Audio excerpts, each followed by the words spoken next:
Good morning everyone. I'm Dr. Kiran Deshwal, Assistant Professor English. In this video lecture, I will teach you the poem The Soldier composed by Rupert Brooke. Rupert Brooke is a war poet and he is a modern poet and he was the contemporary of W.B. Yeats, of whose poem we read earlier, A Prayer for My Daughter, and it's a sonnet, and before beginning the sonnet, let us have a brief introduction of the poem. The Soldier is a sonnet of 2 stanzas. 2 stanza हैं इस sonnet में. As I told you, a sonnet is a poem of 14 lines. 14 line की एक छोटी कविता होती है sonnet.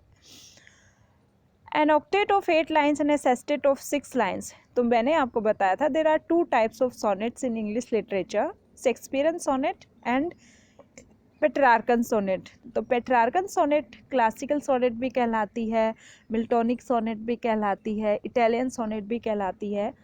ये जो क्लासिकल सोनेट है, प्राचीन रूप जो है सोनेट का, इसमें 2 भाग होते हैं, ऑक्टेव पार्ट और सेस्टेट पार्ट. जबकि शेक्सपियरन सोनेट जो है, शेक्सपियर ने उसको अपने हिसाब से मॉडिफाई कर दिया था. उसमें हमें 3 क्वैट्रेन यानी 3 चौपाई एंड ए कपलेट और एक दोहा मिलता है. तो 3 चौक 12 और 2 14, वो लाइन वही 14 रहेंगी, बस स्ट्रक्चर थोड़ा सेम होता है. तो ये एक इटालियन कह दो, पेट्रार्कन कह दो. ये पेट्रार्कन या क्लासिकल सोनेट है जिसके 2 भाग है, ऑक्टेव पार्ट और sestet part. First 8 lines are called as octave part and last 6 lines are known as sestet part. It is the last in a series of 5 sonnets composed shortly after the outbreak of First World War. देखो, प्रथम विश्व युद्ध हुआ था 1914 में. तो 1914 से 1919 तक प्रथम विश्व युद्ध हुआ. तो प्रथम विश्व युद्ध के दौरान उन्होंने 5 सोनेट लिखी थी और उनमें ये लास्ट की सोनेट है. The poems are linked by theme as well as form.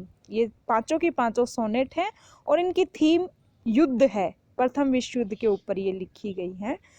All reflect idealism and optimism. इन सभी कविताओं में हमें आदर्शवाद और आशावाद दिखाई देता है in the face of war. युद्ध की स्थिति जब होती है तो लोगों को एक उम्मीद की किरण जगाने के लिए उन्होंने ये कविताएं लिखी हैं. Expressing the idea of release through self sacrifice. तो इन्होंने बताया है कि स्वार्थ त्याग के ही हम जो है फ्री हो सकते हैं. That many experienced with the coming of that war.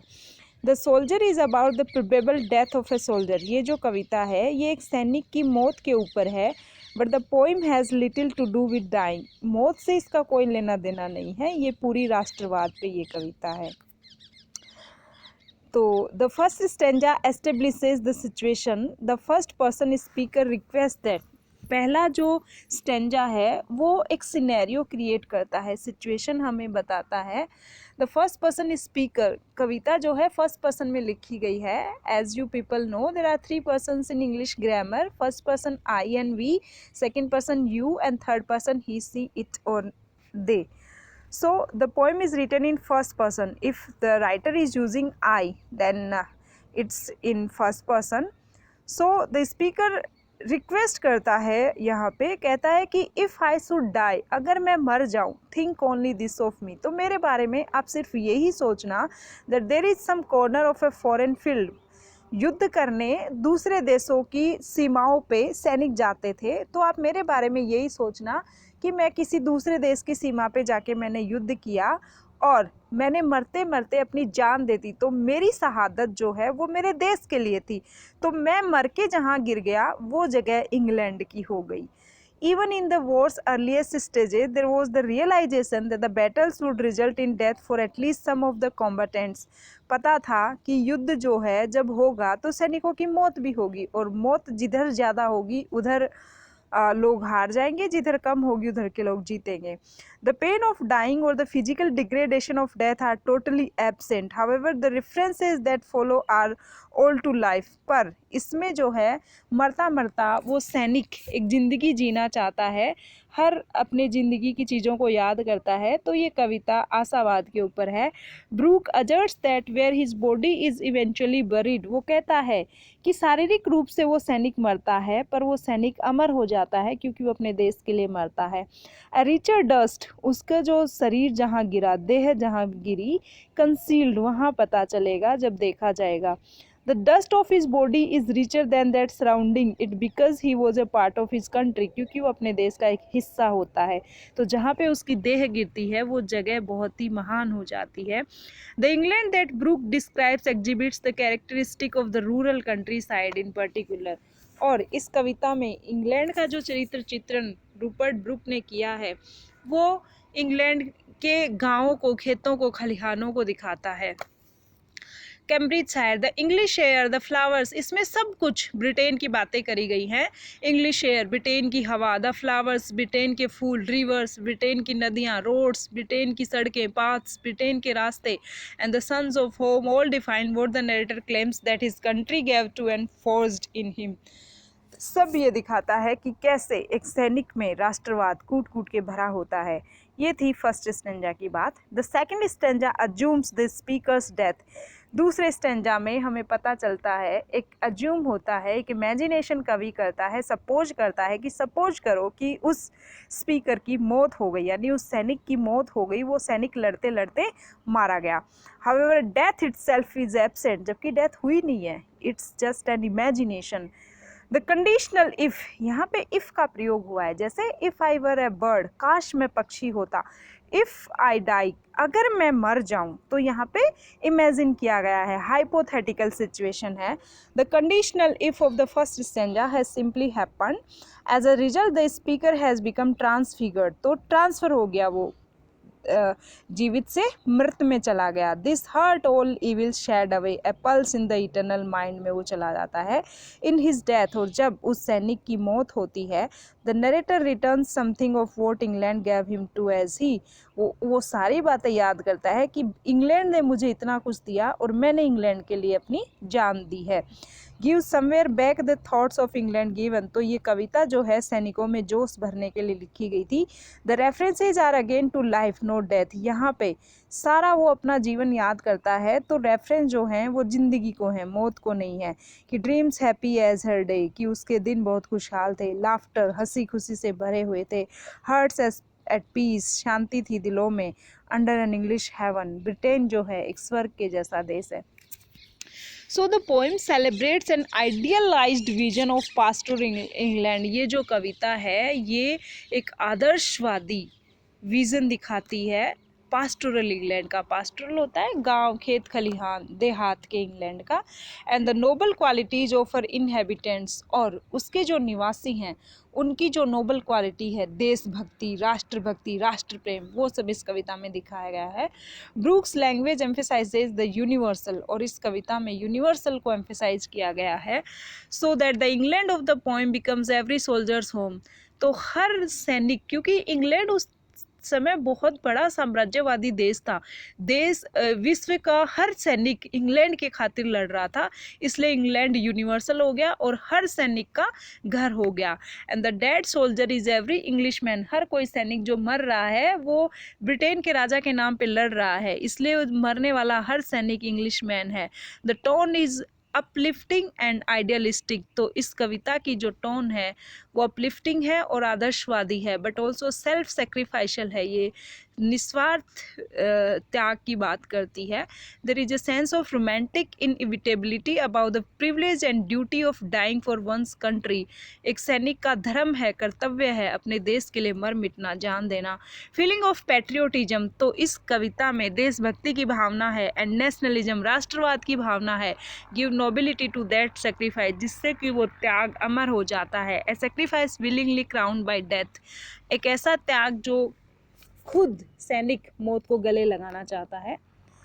In the soldier Brooke demonstrate his mastery of the sonnet. इस कविता में कवि जो है सोनेट के ऊपर अपनी मास्टरी शो करता है, using the classic form of heighten the decorum and idealisation conveyed by the poem.